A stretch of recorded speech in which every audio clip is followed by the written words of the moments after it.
Bago siya naging isang alamat, bago ang 5 championship, bago siya tinawag na Black Mamba, may mga sinasabing hindi mo maririnig sa komentary. Hindi mo makikita sa stats, mga pattern, mga pangyayaring tila sinadyang pagtagpuin ang kapalaran at kadiliman. Sa bawat dunk, sa bawat buzzer beater, may mga nagsasabing may mas malalim na dahilan kung bakit siya umangat at kung bakit siya nawala ng ganoon kabilis. Ito ang kwento ng isang alamat at ng mga aninong sumusunod sa kasikatan niya. 1996, isang 17 anyos na binata mula Lower Merion High School, ang naging 13th overall pick ng Charlotte Hornets. Pero ilang sandali lang na i-trade sa Lakers. Bakit? Tila alam na agad ng Lakers na siya ang pipiliin nila. Kahit hindi siya top 5, marami ang nagsasabing may plano na. Mula pa lang sa likod ng kurtina ng NBA. Mula sa unang hakbang sa court, ramdam mo na agad hindi siya ordinaryong rookie. Parang may script. Parang may kumpas ang bawat galaw. At dito nagsimula ang mga tanong. Bakit tila may proteksyon si Kobe? Bakit kahit sa pagkakamali, tila bumabalik sa kanya ang swerte?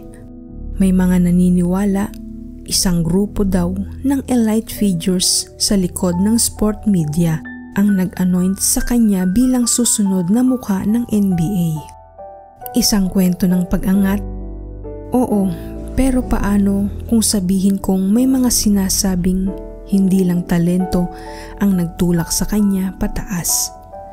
Paano kung may mga sinasadyang aksyon para iangat ang isang Kobe Bryant? Dahil may mas malaking layunin, 2 numero, walang ibang player sa kasaysayan ng NBA ang nirendahan ng 2 jersey numbers sa iisang team maliban kay Kobe. Number 8, isang patayong infinity symbol, walang hangganang potensyal. Mula sa bench, unti-unting sumabog bilang crowd favorite, high-flying fearless. At number 24, isang numero ng pagkahinog. 2 hakbang sa ibabaw ng 22 ang edad kung kailan daw nagbago si Kobe. Mas calculated, mas madilim, mas mamba.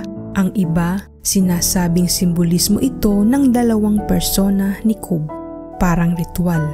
Ang lumang Kobe ay namatay at isinilang ang mamba. May mga naniniwala, ito raw ay bahagi ng isang rebirth process na ginamit sa mga secret elite circles, symbolic death and resurrection. Sa likod ng 3 championship banners, may tensyon, Kobe at Shaq, 2 bituing hindi kasya sa isang kalangitan. Ngunit, bakit bigla ang paghihiwalay? Bakit tila pinaboran si Kobe kahit si Shaq ang alpha noon? Ayon sa ilang insiders, may directive mula sa taas. Alisin si Shaq, itutok ang spotlight kay Kobe. Hindi lang ito basketball. Ito'y branding, marketing, legacy engineering. Sa panahon ng reality TV at media control, ang sport daw ay isang ring-scripted narrative at si Kobe ang bida sa susunod na chapter. Hindi lang ito usapan ng talento.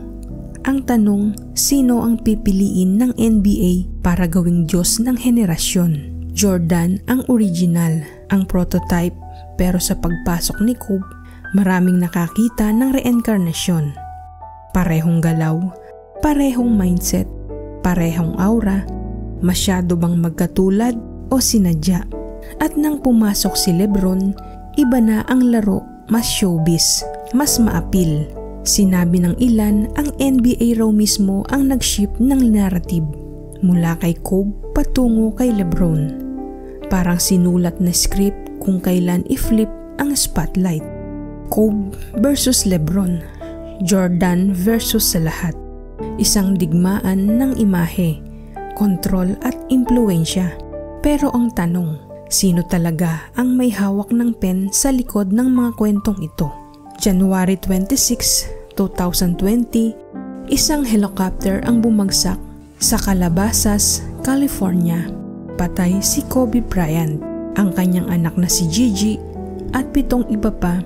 Isang trahedya, ngunit sa mata ng ilang naniniwala sa mga lihim ng mundo, isa itong ritual.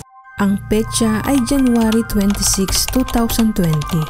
Kung pagsasama-samahin ang numero 1 plus 2 plus 6 plus 2 plus 0 plus 2 plus 0 equals 13. Isang numerong itinuturing na curse sa maraming kultura, coincidence o encoded message. May mga nagsasabing ilang araw bago ang pagbagsak, tila may pagpapaalam na si Kobe. Sa kanyang huling tweet, pinuri niya si LeBron James sa paglampas sa kanya sa all-time scoring list. Parang isinara niya ang libro. At teka, sa mismong araw ng aksidente, may Grammy Awards sa Staples Center sa mismong tahanan ni Kobe. Isa raw itong offering ritual sa ilalim ng spotlight ng buong mundo. At ang iba, idinugtong pa sa mga animated predictions. Sa isang 2017 cartoon, ipinakita si Kobe na bumagsak sa helicopter. Sa isang music video ni Tyga at Kobe, may eksena kung saan may helicopter crash imaginary. Paulit-ulit daw tayong pinagpapaalahanan, pero di natin napansin. Pati ang lokasyon ng crash, foggy, high altitude, private route, lahat ito sa mata ng conspiracy theorist ay scripted precision. At ang pinaka kinakatakutan nilang tanong, bakit? Para saan? May mga naniniwala ito raw ay sacrifice upang ipagpatuloy ang dominasyon ng mga elite sa sports, culture at isip ng masa. Ang tinatawag nilang Mamba Ritual, isang pagsasara ng cycle at pagbubukas ng panibagong yugto sa sports control. Ito ay mga haka-haka lamang, mga kwento sa gilid ng kasaysayan. Pero kung totoo man o hindi, isa lang ang malinaw, sa likod ng spotlight laging may anino. Ikaw, naniniwala ka ba na may higit pa sa talento at tsansa ang naging pag-angat at pagbagsak ng isang alamat? Mag-iwan ng komento, buksan natin ang usapan. Pero tandaan, sa mundo ng mga alamat, laging may bahagi ng katotohanang gustong itago. Sa dulo ng lahat ng haka-haka, isa lang ang totoo. Si Kobe Bryant ay hindi lang alamat sa basketball, kundi isang paalala na ang tagumpay ay may kabuntot na responsibilidad. Minsan, sa sobrang taas ng ating nararating, nakakalimutan nating tao lang din tayo. Marupok, may hangganan, at hinuhubog ng bawat desisyong ginagawa natin araw-araw. Kahit pabalutin siya ng misteryo o ritual, hindi mabubura ang aral na iniwan niya. Disiplina, determinasyon at dedikasyon ang tatlong haliging bumuo sa isang Kobe Bryant. Ikaw, anong iiwan mong legasiya sa mundong to? At kung oras mo na, may aral ka bang maiiwan sa iba? Kung nagustuhan mo ang kwentong ito, huwag kalimutang i-like, mag-subscribe at i-share ang video. At kung may teorya ka rin tungkol kay Kobe, i-comment mo lang sa baba. Baka yan ang susunod nating i-expose.